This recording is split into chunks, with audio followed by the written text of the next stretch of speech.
Perkenalkan, nama saya Elizabeth Butar-Butar, NIM 2306082 dari kelas PTNA Stambuk 2020. Saya mahasiswa dari Universitas Sumatera Utara, Fakultas Pertanian, Program Studi Peternakan. Di video kali ini, saya akan melakukan praktikum yang berjudul Sistem Reproduksi pada Ayam Betina, yaitu dari mata kuliah Produksi Ternak Unggas yang diampu oleh dosen saya, yaitu Ibu Tati Fidianasari SPT MP. Pertama, bagaimana proses terbentuknya telur? Diawali dengan jantan akan menaiki badan daripada si betina yang bertujuan untuk menyalurkan atau menghubungkan saluran reproduksi daripada si jantan ke kloaka si betina. Nah, sperma yang dihasilkan oleh jantan akan keluar menuju ke kloaka si betina. Ya, sperma yang telah masuk ke dalam kloaka si betina akan menuju ke ismus. Setelah dari ismus akan menuju ke magnum. Di sini terjadi tahap fertilisasi. Di tahap fertilisasi ini, maka bertemulah sperma dan ovum yang telah matang. Apabila sperma dan ovum bertemu, maka akan menghasilkan telur yang fertil. Apabila sperma dan ovum tidak bertemu, maka akan menghasilkan telur yang infertil. Teman-teman, ini merupakan gambaran sederhana dari sistem reproduksi pada unggas betina. Di sini terdapat dua bagian. Yang pertama itu yang nomor 1 disebut dengan ovarium, dan yang kedua ini dari nomor 2 sampai nomor 7 ini merupakan ovidum.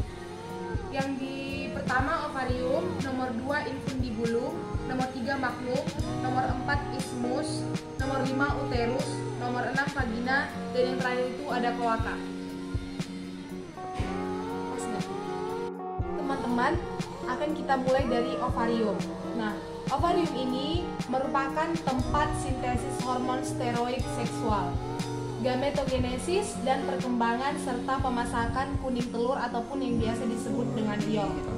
Pada unggas umumnya dan pada ayam khususnya hanya ovarium di kiri yang berkembang dan berfungsi.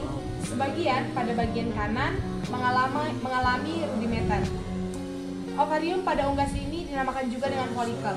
Ini termasuk folikel. Nah, bentuk dari ovarium ini seperti anggur dan terletak pada rongga perut berdekatan dengan ginjal kiri dan bergantung pada ligamentum mesoovarium. Ovarium biasanya terdiri dari 5 sampai 6 folikel yang sedang berkembang. Ini yang berwarna kuning.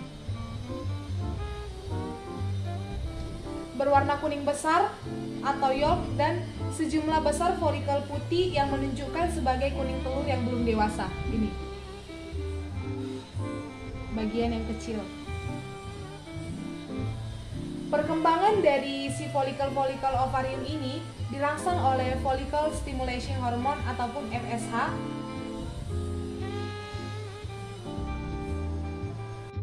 Selanjutnya ada ovidum, yaitu yang dimulai dari nomor 2 sampai nomor 7 ini. Ovidum ini merupakan tempat menerima kuning telur masak, sekresi putih telur, dan pembentukan kerabang telur. Ovidum merupakan pipa panjang yang melipat dan sebagian besar terletak pada sisi kiri rongga perut sebagai tempat lewatnya yolk dan bagian telur yang lain yang disekresikan.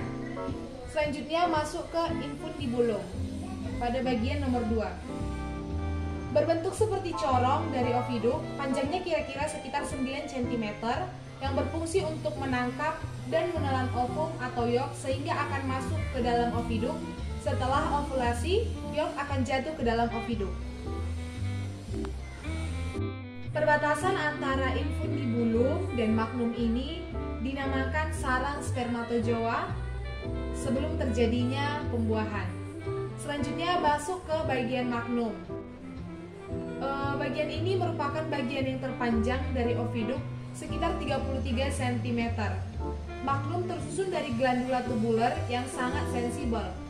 Sintesis dan sekresi albumen terjadi di sini. Mukosa dan magnum tersusun dari sel goblet. Sel goblet mensekresikan putih telur kental dan cair. Yolk berada di magnum untuk dibungkus dengan albumen selama 3,5 jam. Tempat terjadinya juga fertilisasi. Selanjutnya ada isthmus. Isthmus ini merupakan tempat mensekresinya membran ataupun selaput telur. Panjang saluran isthmus ini sekitar 10 cm dan telur berada di sini sekitar 1 jam 15 menit. Material yang disekresikan yaitu protein serat dan sedikit sekresi air. Setelah dari isthmus akan memasuki uterus. Nah, ini merupakan glandula kerabang telur. Panjangnya sekitar 10-12 cm. Pada bagian ini terjadi dua fenomena, yaitu dehidrasi putih telur ataupun plumping dan terbentuknya kerabang atau cangkang telur. Kerabang telur yang terdiri atas sel porfirim akan terbentuk di bagian ini pada akhir mineralisasi kerabang telur. Lama mineralisasi antara 18 hingga 21 jam. Warna kerabang akan ditentukan oleh pigmen yang dihasilkan oleh uterus. Bagian akhir pembentukan telur adalah peletakan lapisan konsentris pada permukaan kerabang di uterus. Lapisan ini disebut juga kutikula yang tersusun dari bahan organik. Kutikula mengandung air yang tinggi yang berperan sebagai pelicin jalan keluarnya telur untuk ke vagina. Setelah keluar, maka kutikula ini akan segera kuning dan menutup pori-pori kerabang. Tujuannya agar dapat mencegah pengeluaran udara dan uap air yang terlalu cepat, serta kerabang telur yang terdiri atas sel porfirim akan terbentuk di bagian ini pada akhir mineralisasi kerabang telur. Lama mineralisasi antara 18 hingga 21 jam. Warna kerabang akan ditentukan oleh pigmen yang dihasilkan oleh uterus. Bagian akhir pembentukan telur adalah peletakan lapisan konsentris pada permukaan kerabang di uterus. Lapisan ini disebut juga kutikula yang tersusun dari bahan organik. Kutikula mengandung air yang tinggi yang berperan sebagai pelicin jalan keluarnya telur untuk ke vagina. Setelah keluar, maka kutikula ini akan segera kuning dan menutup pori-pori kerabang. Tujuannya agar dapat mencegah pengeluaran udara dan uap air yang terlalu cepat, serta mencegah masuknya materi. Setelah itu akan memasuki bagian vagina. Nah, bagian ini hampir tidak ada sekresi di dalam pembentukan telur kecuali pembentukan kutikula. Telur melewati vagina dengan cepat, yaitu sekitar 3 menit. Kemudian dikeluarkan atau disebut juga dengan oviposition, dan 30 menit setelah peneluran akan kembali terjadi ovulasi.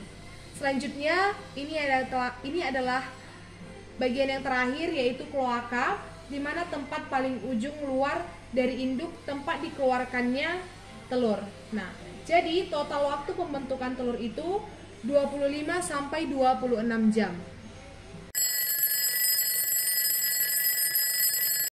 Nah, selanjutnya itu ada sintesis shock. Diawali, pituitari yang berada di bawah otak akan merangsang gonadotropis ke TK layer. TK layer kemudian akan mengeluarkan hormon estrogen, di mana hormon estrogen akan menyuruh hati untuk mensintesis protein, yang dimana sintesis hati akan menghasilkan dua bentuk, yaitu beta lipoprotein dan vitelloginin. Keduanya akan ke folikel dan menembus dua layer, yaitu TK layer dan granulosa layer. Vitelloginin yang melewati TK layer akan berubah menjadi dua bentuk, yaitu lipovitellin dan fosfitin. Keduanya akan masuk ke Yolk granule. Yang kedua itu ada sistem kerabang. Kalsium yang ada di plasma darah akan menuju mukosa sel kelenjar kerabang. Lalu kalsium tersebut akan masuk ke kelenjar kerabang dan menuju ke kerabang. CO2 dan H2O yang ada di plasma darah akan masuk ke mukosa sel kelenjar kerabang dan akan dibantu karbonik anhidrase. menjadi asam bikarbonat. Asam bikarbonat akan mengeluarkan satu atom H menjadi asam bikarbonat. Menjadi asam karbonat. Lalu asam karbonat akan masuk ke cairan dalam kelenjar kerabang. Asam karbonat tersebut akan mengeluarkan atom H untuk menjadi karbonat. Karbonat tersebut akan masuk ke dalam kerabang dan menyatu dengan kalsium sehingga menjadi karbonat.